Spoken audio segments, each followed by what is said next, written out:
Welcome to तुमसे तुम तक। आज की कहानी की शुरुआत वहीं से होती है जहां दिल की बातें अक्सर शब्दों से आगे निकल जाती हैं। आज का दिन एएनयू के लिए सिर्फ एक तारीख नहीं, बल्कि एक ऐसी भावना है जिसे वह लंबे समय से अपने अंदर लिए घूम रही थी। सुबह उठते ही उसके दिल में एक अजीब सी बेचैनी थी, जैसे कुछ कहने को था, कुछ जताने को था, पर वह सब कुछ दिल में ही दबा था। वह सोच रही थी कि दुनिया में लोग कितनी बार अपना दिल छुपा लेते हैं, कितनी बार अपने प्यार और सम्मान को समझाने का मौका आने पर चुप हो जाते हैं। एएनयू के साथ भी यही हुआ था।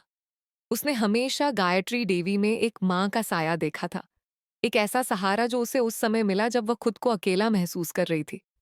लेकिन इस एहसान को उसने कभी खुलकर शब्दों में नहीं कहा।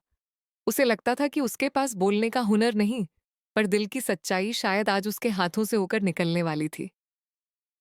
एएनयू खिड़की के पास बैठी अपनी पिछली यादों में खो जाती है। वह सोचती है कि जब भी वह टूटने लगी, गायत्री देवी की आवाज़ ने उसे संभाला।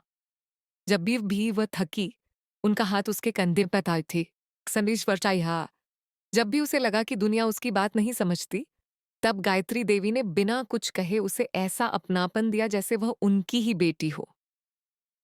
अनु को याद आने लगता है कैसे गायत्री देवी छोटी-छोटी बातों में भी उसका ख्याल रखती थी, जैसे सुबह उसके पसंद का नाश्ता रखना, उसकी परेशान आंखों को देखकर बिना पूछे पानी का गिलास देना, या जब वह रात में देर तक जागती तो चुपचाप उसके कमरे की बत्ती बंद कर देना।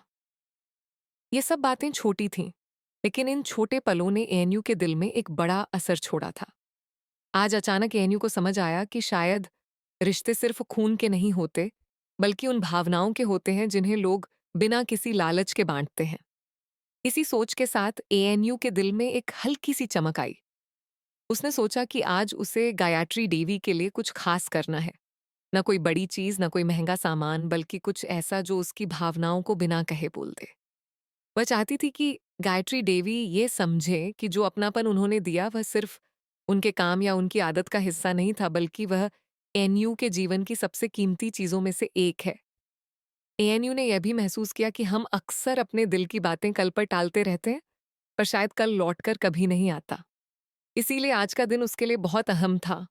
वह सोच रही थी कि एक छोटा सा तोहफा ही उसके सच्चे सम्मान और प्यार का सही तरीका हो सकता है। वह तोहफा कोई चीज नहीं, बल्कि उसकी कृतज्ञता का निशान था। धीरे धीरे उसका मन हल्का होने लगा, जैसे उसे रास्ता मिल गया हो। उसने खुद से कहा कि आज वह गायत्री देवी को बताएगी कि उनके हर छोटे से छोटे अपनापन ने उसके दिल में कितनी गहरी छाप छोड़ी है।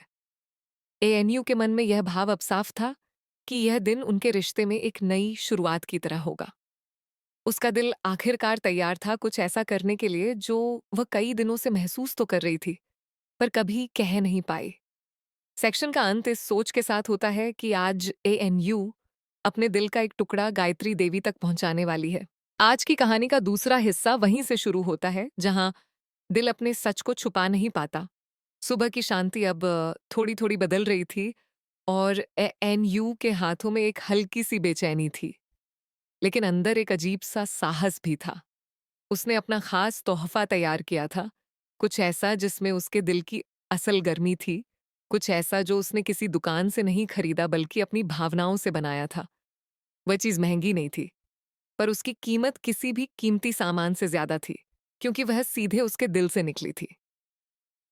एएनयू जब उस तोहफे को हाथों में पकड़े खड़ी थी, उसके दिमाग में बार बार वही बातें घूम रही थीं।